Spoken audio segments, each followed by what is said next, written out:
My wife publicly humiliated me at her office party to impress her CEO. So I quietly walked out, and what unfolded after left her speechless. I'm a 34-year-old male, just your average dude who's been grinding away at the same IT support job for the last 8 years. It's nothing special, but it pays the bills. I met my wife, Sarah, a 32-year-old female, back in college when I was actually on track for something better. I had dreams of becoming an architect and had real talent for design, according to my professors. But life happens, you know? Sarah was this ambitious marketing major who always talked about climbing the corporate ladder. When we graduated, she landed an entry-level position at BlackRock Market, one of those trendy firms with exposed brick walls and kombucha on tap, while I took a temporary IT job to support us while she established her career. Somehow, temporary turned into 8 years of my life. I'm not complaining, at least I wasn't back then. I thought we were a team. She'd always tell me, once I make senior account manager, we can focus on your career goals. But that promotion came and went, then the next one, and somehow my dreams kept getting pushed to maybe next year. I was making decent money, but nothing compared to what she was pulling in once she started moving up, and she never let me forget it. Our apartment was filled with stuff she picked out. My gaming PC was relegated to a tiny corner of the spare bedroom she called her home office, even though she barely used it. When I tried to hang some of my old college architectural sketches, she said they didn't match our aesthetic, and replaced them with generic abstract art from some overpriced boutique downtown. So I'm standing there, adjusting my tie for like the 5th time in our bathroom mirror, getting ready for Sarah's annual office party. This wasn't just any party, it was the first one since she'd been promoted to Director of Client Relations. My stomach was in knots. These corporate things always made me feel like an imposter. "Mike, are you seriously still getting ready?" she called from the bedroom, that little edge in her voice that made me feel about 2 inches tall. "We can't be late. Jordan Billings will be there. He's the CEO, remember? I've told you like 1,000 times. "Almost done," I replied, smoothing down my new suit. The one I dropped $800 on just so she wouldn't give me that look she always did when I wore my old one.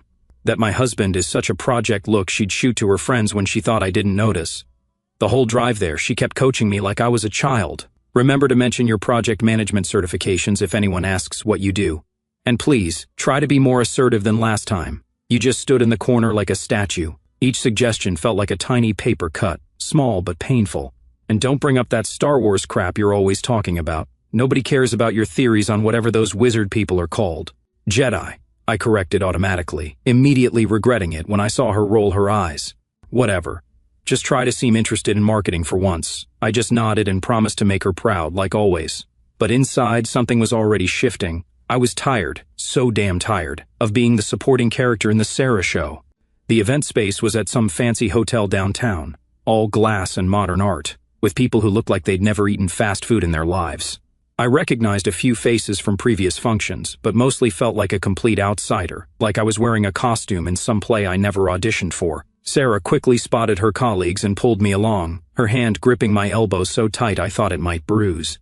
"There's Kevin's group from marketing," she whispered. "Let me do most of the talking. Just smile and nod." Things went okay at first.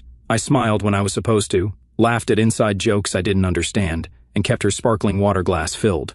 Then her boss, Ryan, approached with Jordan Billings, the CEO, and I could literally feel Sarah's nails dig deeper into my arm. "Your quarterly numbers were exceptional," Jordan said to Sarah. "We need more of that killer instinct in the company." "The way you handled the Miller account? Brilliant." She was beaming, like someone had just handed her $1 million. "Thank you, sir. I believe women need to push boundaries in this industry. We can't let the old boys club hold us back." She threw in that feminist angle she always used around her bosses, even though at home she'd make me kill the spiders and take out the trash because those were man jobs. Then the conversation shifted to some rock climbing retreat the company had organized. Several executives had participated, including Sarah. "Your wife was fearless on that cliff face," Ryan remarked to me. "What about you? Do you share her adventurous spirit?" Before I could even answer, Sarah let out this fake laugh she always used when she was trying to impress someone. "Mike? Oh God, he gets vertigo standing on a stepladder. I'm definitely the risk taker in our marriage. He's more of a support person." A few chuckles rippled through the group, but I felt my face burning with humiliation. The CEO smiled politely. Nothing wrong with being cautious, different strengths and all that. But Sarah wasn't done. "It's beyond caution," she continued, completely oblivious to how uncomfortable I was feeling. "Remember when we had that mouse in the apartment last month?" She pantomimed trembling, and everyone laughed harder. He stood on the kitchen table screaming, until I got home to deal with it. I took a huge sip of my sparkling water, wishing I could just disappear. That wasn't even how it happened. The mouse had startled me and I jumped, but her version made me sound pathetic. And when we go camping, he won't sleep without an air mattress and insists on staying at sites with full bathroom facilities. Not exactly the rugged outdoorsman. She looked around at her colleagues. I swear, sometimes it's like having another child instead of a husband. But he's so good with computers. She patted my arm condescendingly. Jordan's expression changed. His eyes shifted to me with what looked almost like sympathy. Ryan cleared his throat, obviously sensing the conversation had gone too far. Actually, Ryan intervened. I was talking with Mike earlier about his architectural hobby. Those 3D designs he showed me were impressive. I hadn't mentioned any architectural hobby. I didn't even know Ryan knew my name until that moment, but I recognized he was trying to rescue me, and I felt this weird connection with this guy I barely knew. Sarah looked confused. Architecture? He doesn't. Perhaps you could send me some of those renderings, Ryan continued smoothly, cutting her off. I've been thinking about redesigning my lake house. The conversation moved on to vacation properties, but the damage was done. I stood there, feeling like my soul had left my body. I was just an empty suit, nodding and smiling, while inside I was screaming. I'd spent the last 8 years of my life supporting this woman, and she couldn't even grant me basic dignity in front of her colleagues. For what? So she could seem more impressive by comparison? The worst part was that I knew she'd expect me to laugh about it later.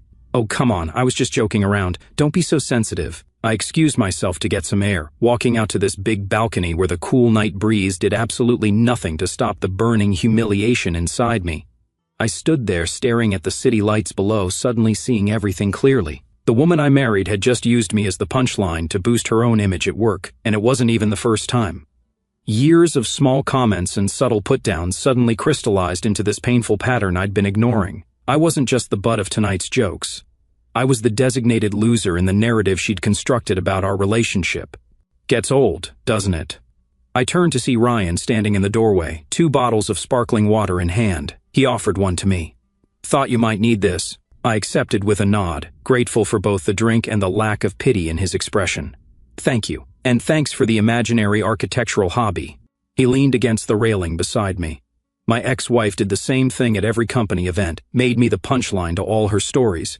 Dave can't cook to save his life. Dave got lost driving to his mother's house. Dave couldn't figure out how to use the washing machine.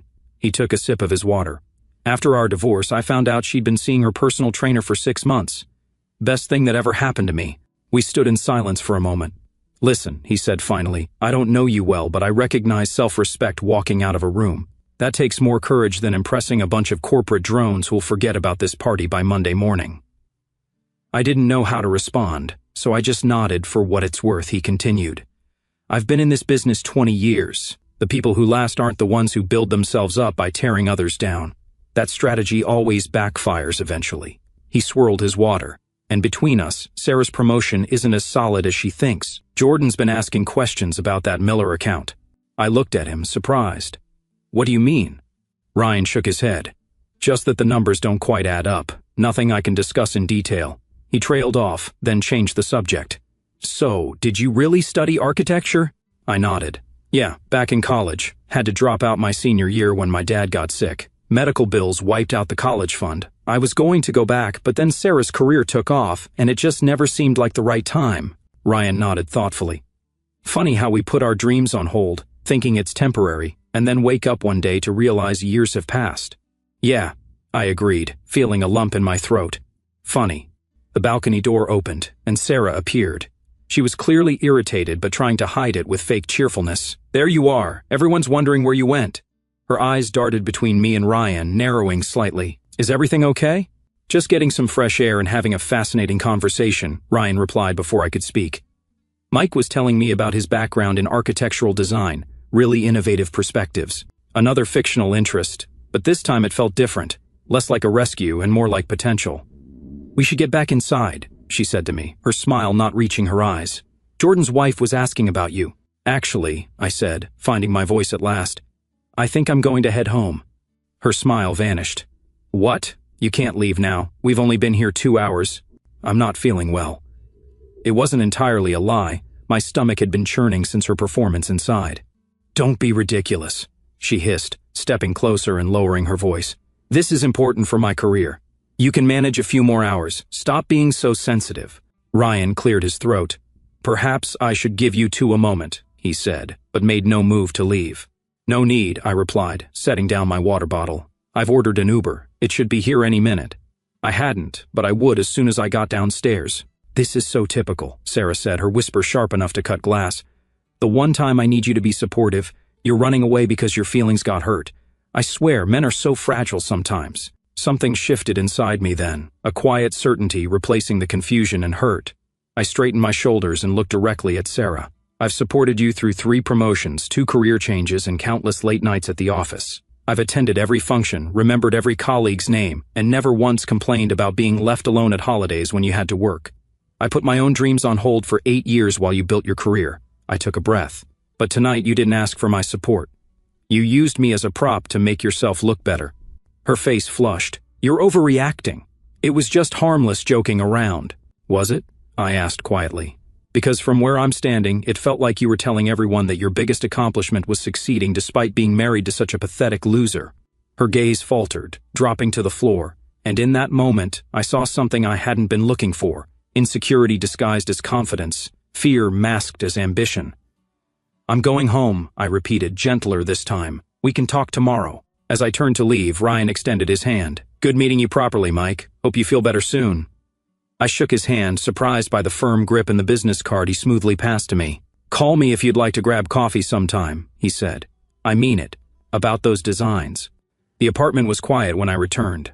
I shed my suit, the expensive costume I'd worn to fit into her world, and stood in the shower until the hot water ran cold, letting it wash away the evening's humiliation. Sleep didn't come easy. I lay awake, replaying years of subtle slights, the way she'd interrupt me when I talked about stuff I was interested in, how she'd roll her eyes when I suggested vacation ideas, the constant little improvements she wanted to make to my appearance, my speech, my hobbies.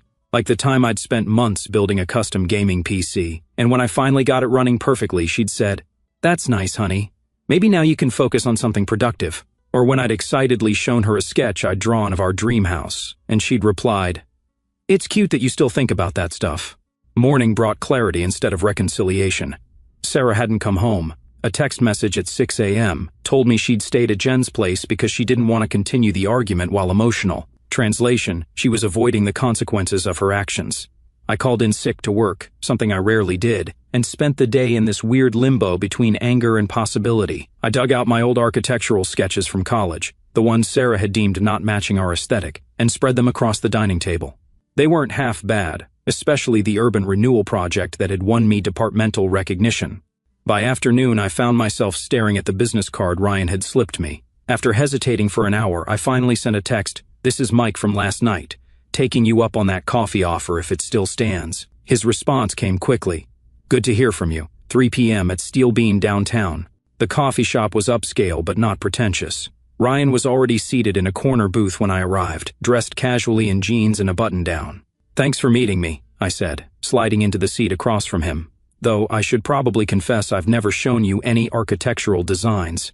He laughed. "I figured as much. But I wasn't entirely making it up. Sarah mentioned once that you studied architecture in college, said it was cute that you thought you could make it in that field. That stung. I'd never told her it was cute when she failed at her first 2 marketing jobs. "Yeah, well, it was more than cute to me," I said, pulling out my phone and showing him some photos I'd taken of my old college projects before I left the apartment. I was on track for internships at some decent firms before life happened. Ryan scrolled through the images, his eyebrows raising slightly. "These are actually good, really good. The spatial awareness, the integration with the surrounding environment, you had a genuine talent." The conversation flowed with surprising ease. He wasn't just being polite or feeling sorry for me, he was genuinely interested in who I was. As we talked, I found myself sharing things I'd kept buried, my abandoned passion for architectural design, the small business plan I'd shelved when Sarah's career took priority, my growing sense of having lost myself in the shadow of her ambition. "So, all this time, you've just been putting your dreams aside while supporting hers?" Ryan asked. "I guess I thought that's what marriage was," I admitted. "Compromise, sacrifice. I figured my turn would come eventually. Compromise should go both ways," Ryan pointed out. "When was the last time she sacrificed something for your dreams?" I couldn't answer that, because the truth was, she never had. "Why did you really ask me here?" I finally questioned after a second coffee. Corporate loyalty would suggest you should be taking her side. He considered this, tapping his fingers thoughtfully on the table. Corporate loyalty is overrated. Human decency isn't.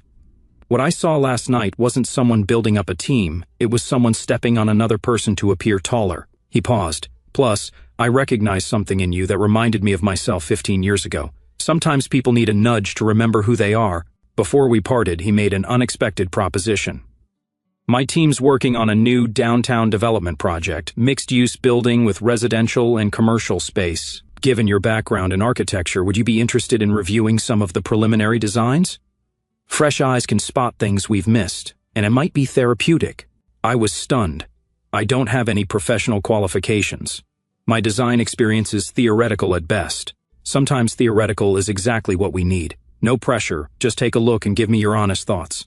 He slid a thumb drive across the table. Use a new email address to send feedback. This is under the radar. I don't need Sarah knowing I'm consulting with her husband.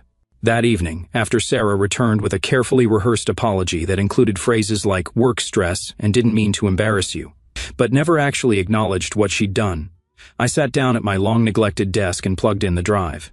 The designs were ambitious, a blend of modern and historical elements that would transform a neglected corner of downtown. I lost myself for hours examining renderings, making notes, sketching alternatives. For the first time in years, I felt my mind fully engaged, neurons firing with creative energy that had too long been dormant. I barely noticed when Sarah came in, hovering uncertainly at the threshold of our home office. "What are you working on so intently?" she asked, her voice carefully neutral. I didn't look up. "Just a project." She moved closer, trying to see the screen. "Work project? Since when does IT support need architectural renderings?" I closed the laptop, feeling a strange new boundary forming between us. "It's personal." Her face registered confusion, then concern. "Personal? What does that mean?" Her eyes narrowed. "Are you talking to someone else?" The implication was clear. In her mind, the only personal project I could have would be an affair. She couldn't even conceive of me having independent interests or goals. "I'm exploring some possibilities," I said vaguely, enjoying, for once, being the one with information she wanted. She hovered for another minute, clearly expecting me to elaborate, but I stayed silent. Finally, she retreated, and I realized something had fundamentally shifted. The apartment felt different, not because she had returned, but because I was no longer the same person who had left for the party 2 nights ago. I reopened the laptop and began drafting an email to Ryan, signing it with my name followed by architectural consultant. The title was aspirational rather than factual, but for the first time in years, the gap between the two didn't seem unbridgeable. 2 weeks passed in a strange new domestic rhythm. Sarah walked on eggshells around me, overcompensating with forced cheerfulness and sudden interest in my day. I remained polite but distant, spending evenings working on the development project rather than watching mindless television beside her. The email I'd sent to Ryan had led to a flurry of exchanges, my suggestions sparking genuine interest from the design team.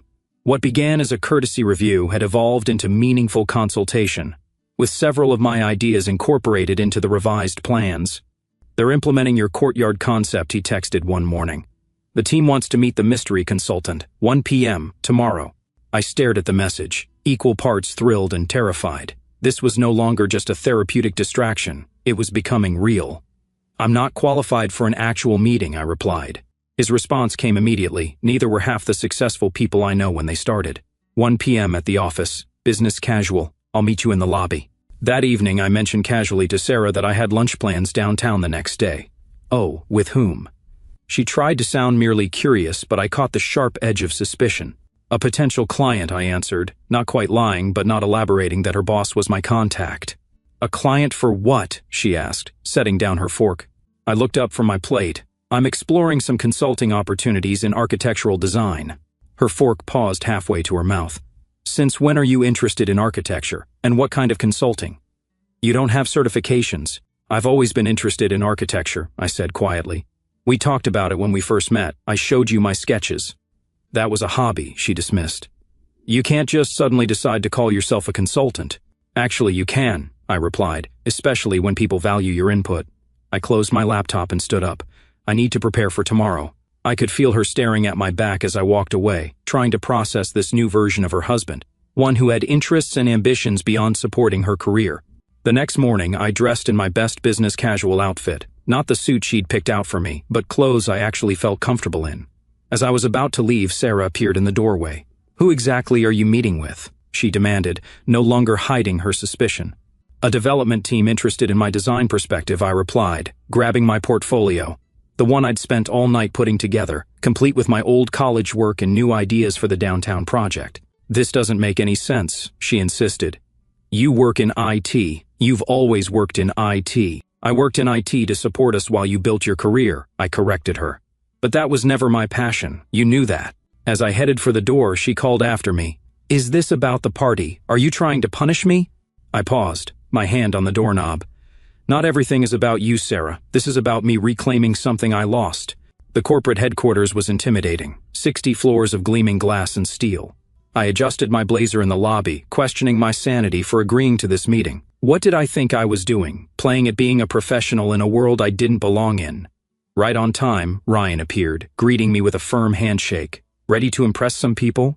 The meeting room contained 5 people, all dressed in that understated, expensive way that signaled serious success.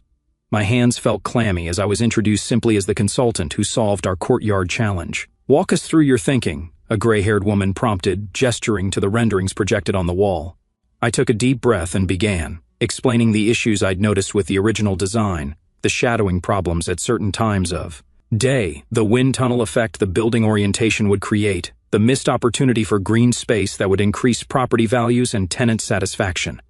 As I spoke, my voice grew steadier. I fielded questions, sketched alternatives on the digital whiteboard, and found myself in a spirited debate about the merits of various materials. For 90 minutes, I forgot to be intimidated. I forgot I wasn't formally qualified. I just lost myself in the pure pleasure of creative problem-solving. When the meeting concluded, the gray-haired woman, who turned out to be the firm's senior partner, approached me directly. "Your perspective is refreshing," she said. "Most consultants tell us what we want to hear. You told us what we needed to know." She handed me her card. "We have another project breaking ground in 3 months. Would you be interested in a more formal arrangement?" I felt dizzy with possibility. I would need to think about it, of course. "But don't think too long," she smiled knowingly. "Talent doesn't need credentials to be valuable." That evening, I was going through the meeting notes when Sarah returned from work earlier than usual. Something about her demeanor seemed off, a strange mix of anger and anxiety that raised immediate red flags.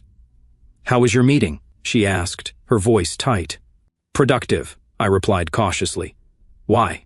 "Imagine my surprise," she said, dropping her bag on the counter with a thud, "when I was called into Jordan's office today to explain why my husband is suddenly consulting on the downtown project with my supervisor. And there it was, the moment of truth. I didn't realize I needed your permission to pursue professional opportunities," I said quietly. "Don't play dumb, Mike. You deliberately kept this from me. Do you have any idea how this makes me look? Like I can't keep my own husband in line." "Keep me in line?" Those words hit me like a slap. "Is that how you see our marriage? That I'm someone you need to keep in line?" "You know what I mean," she backpedaled. "It just looks weird. People are talking." "About what? That your husband might have talent and value outside of being your supportive spouse?" "That's not fair," she protested. "I've always supported your interests." "My interests?" I repeated. "Not my career, not my ambitions, my cute little hobbies that you could pat me on the head for." She threw up her hands. "What do you want from me?" I said I was sorry about the party. I had too much sparkling wine. I was trying to impress Jordan. I went too far. What more do you want? "I want you to understand that this isn't about the party," I explained. "The party just showed me clearly what I'd been ignoring. We built a relationship where your dreams were the priority and mine were the sacrifice. I accepted that arrangement for so long that I almost forgot I had dreams of my own." She reached for my hand, but I stepped back, needing physical distance to maintain emotional clarity. "What exactly are you doing with this project?" she asked, her voice smaller now. "Consulting on architectural elements of a downtown development. And they've asked me to consider a formal arrangement for future projects." Her eyes widened. "You're not qualified. You never finished your degree. Apparently, talent and insight matter more than credentials to some people." Her tone shifted, becoming accusatory again. "And Ryan arranged all this? Why would he do that?" I shrugged. Maybe he recognized something in me. Maybe he just wanted to help. Or maybe he saw how I was treated and decided I deserved better. She flinched, as if I'd struck her. "So, this is about punishing me, embarrassing me professionally as revenge." "Not everything is about you," I said quietly. "This is about me rebuilding something I lost. It has nothing to do with revenge." Her anger resurfaced. You've been lying to me for weeks while meeting with my boss. How am I supposed to interpret that? I didn't lie. I just didn't volunteer information you never asked for. When did you last ask about my day, my interests, my ambitions? Not what you needed from me or how I could support you, just who I am and what I want. She opened her mouth to respond, then closed it again, realization dawning in her eyes. The next few days were tense. Sarah oscillated between fake supportiveness and passive-aggressive comments about my sudden career change. But something bigger was brewing. I could feel it in the way she'd furiously text during dinner or take hushed phone calls in the bathroom. One morning, about a week after my meeting with the design team, I received an urgent text from Ryan. We need to talk, now. Not on the phone. We met at a quiet cafe far from Sarah's office. Ryan looked grim. Sarah's trying to sabotage you, he said without preamble. She's filed a formal complaint with HR, claiming I've engaged in inappropriate professional relationships by hiring her spouse without disclosure. My stomach dropped. Can she do that? Technically, there's no rule against hiring spouses of employees for consulting work, but she's spinning it as a conflict of interest and suggesting we only hired you to curry favor with her for the Miller account. That's ridiculous, I said, feeling betrayed all over again. She knows that's not true. Of course it's not true, but she's desperate. There's something else you should know. He hesitated. The Miller account numbers, the ones we've been questioning, Sarah's been manipulating the data to make her results look better. Nothing illegal, but definitely against company policy. Jordan was already planning to audit her work next month, and now she's trying to discredit you before that happens. I realized, make it look like I'm the one with professional ethics issues. Ryan nodded grimly. Exactly. What can I do? I asked. We need evidence that your hiring was based solely on merit. Your original email critiquing our design, did you send that from a personal account that Sarah doesn't have access to? I nodded. I created a new account, like you suggested. Good. And your design suggestions predated any knowledge of the Miller account audit? I didn't even know about the Miller account issues until today, I confirmed. Ryan looked relieved. That helps. But there's another problem. Sarah's claiming you've been using insider information she brought home to gain an advantage with the project. I felt sick. She's the one who never talks about work at home except to brag. I knew nothing about this project until you showed me. I believe you, but we need to prove it. I thought for a moment. She has a personal journal. She writes in it every night, all her professional victories and strategies. If she's been manipulating data, it might be in there. Ryan frowned. I can't ask you to invade your wife's privacy. It's my apartment too, I said firmly. And if she's trying to destroy my one chance at rebuilding my career just to protect her lies, I think I have a right to defend myself. That night, while Sarah was at her emergency yoga session, which I now suspected was a strategy meeting with her allies at work, I found her journal hidden in her underwear drawer. I felt a twinge of guilt as I opened it, but that vanished as I began to read. It was all there, her deliberate manipulation of the Miller account data, her strategy to keep Mike focused on supporting my career by discouragingly commenting on his architectural hobby and, most damning of all, entries from the past week plotting to discredit Ryan before he could expose her falsehoods. Ryan thinks he's so clever using Mike against me, she'd written, but I'll make sure they both regret crossing me. I took photos of the relevant pages, my hands shaking with anger and betrayal. This wasn't just about the party anymore. This was about years of calculated suppression of my dreams to keep me as her supportive sidekick. The next morning, I sent the photos to Ryan with a simple message: do what you need to do. 2 days later, all hell broke loose. Sarah came home in tears, her face blotchy with rage and humiliation. You bastard, she screamed as soon as she saw me. You went through my private journal? You gave my personal writings to Ryan? Do you have any idea what you've done? I remained calm. I know exactly what I've done. I defended myself against your attempts to sabotage my career, just like you've been doing for years. They suspended me, she shrieked, pending a full investigation of the Miller account. My reputation is ruined. Your reputation? I laughed bitterly. You mean the reputation you built by lying about your results and stepping on others? That reputation? She collapsed onto the sofa, suddenly shifting tactics. Tears flowed as she looked up at me with those manipulative eyes I once found irresistible. Mike, please, she begged. You have to help me. Tell them you misunderstood. Tell them I never meant to hurt your career. You know how important this job is to me, to us. To you, I corrected. It was only ever important to you. And you were willing to destroy my one chance at reclaiming my passion to protect your lies. I can fix this, she pleaded. I'll tell everyone how proud I am of your architectural work. I'll support your career change completely. We can move past this. I sat down across from her, suddenly feeling nothing but pity. Sarah, do you even hear yourself? Even now, you're only offering to support me because you need something. That's not how partnerships work. What are you saying? She whispered, fear replacing manipulation in her eyes. I'm saying I'm done being your supporting character. I've accepted a formal consulting position with the downtown development. I start next week. And us? She asked, her voice small. There is no us anymore, I said gently. I've already packed my essentials. I'm staying with a friend until I find my own place. You can't just leave, she cried, suddenly desperate. We can work this out. I'll go to therapy. I'll do whatever it takes. I shook my head. I've spent 8 years hoping you'd see me as an equal partner with my own dreams. It took you facing consequences for your actions to even offer that, and only because you need my help. That's not love, Sarah. That's just self-preservation. Her face hardened, the mask of vulnerability dropping away. Fine, leave. But don't think this is over. I still have friends at the company. They'll see through whatever lies Ryan fed them. They're not lies if they're backed by evidence, I reminded her. Your own words, Sarah. In your own handwriting. She stood up, her eyes blazing.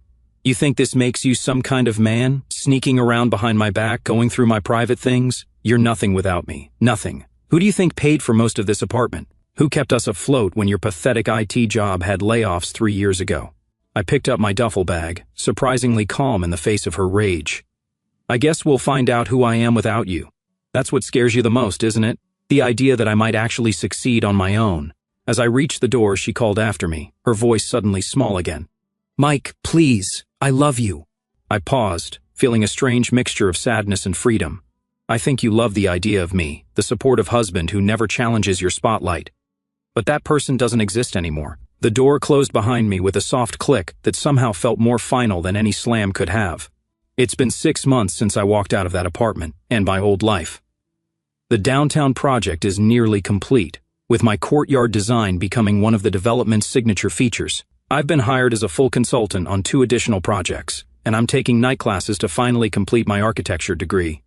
I wish I could say the transition was smooth, but Sarah didn't go down without a fight. She tried to turn mutual friends against me with stories about how I'd abandoned her during a minor work issue. She even showed up at my new apartment once, alternating between tears and threats. But the strangest part came 3 months after our separation, when the company's investigation was complete. Sarah was fired for data manipulation, and on her way out, she apparently had a complete meltdown in the lobby. According to Ryan, who witnessed the whole thing, she screamed that everyone would be sorry when she revealed the truth about the conspiracy against her. 2 days later, I received a desperate email from her. Mike, I need your help. They've destroyed my reputation in the industry. No one will hire me. I know I made mistakes, but I didn't deserve this. You know how hard I worked. Please, if you talk to Ryan, tell him I've learned my lesson. Tell them I deserve a second chance. I have nothing without this career. Please. I didn't respond. After 8 years of putting her needs first, I was finally focusing on my own path. Last week, I heard from a mutual friend that Sarah had to move back to her parents' house in Ohio. Her LinkedIn now lists her as a marketing consultant, which usually means unemployed. Meanwhile, the senior partner at Ryan's firm has offered to sponsor me for an accelerated architecture program that would complete my credentials within a year. Sometimes I feel guilty about how things ended. I never wanted revenge. I just wanted respect and the chance to pursue my own dreams. But then I remember all those years of subtle put-downs, the party humiliation, and her willingness to destroy my opportunity just to save herself. The guilt fades pretty quickly after that. The greatest revenge wasn't exposing her lies or watching her career implode. It was reclaiming my own potential, the part of myself I'd almost forgotten existed. And no matter what happens in my new career, I'll never again make myself small to make someone else feel big. If you're listening this and recognize yourself in my story, if you've been putting your dreams on hold while supporting someone who doesn't support you back, know that it's never too late to rediscover who you were meant to be. Sometimes the hard part isn't fighting against others' perceptions of you. It's fighting against the limited version of yourself you've come to accept.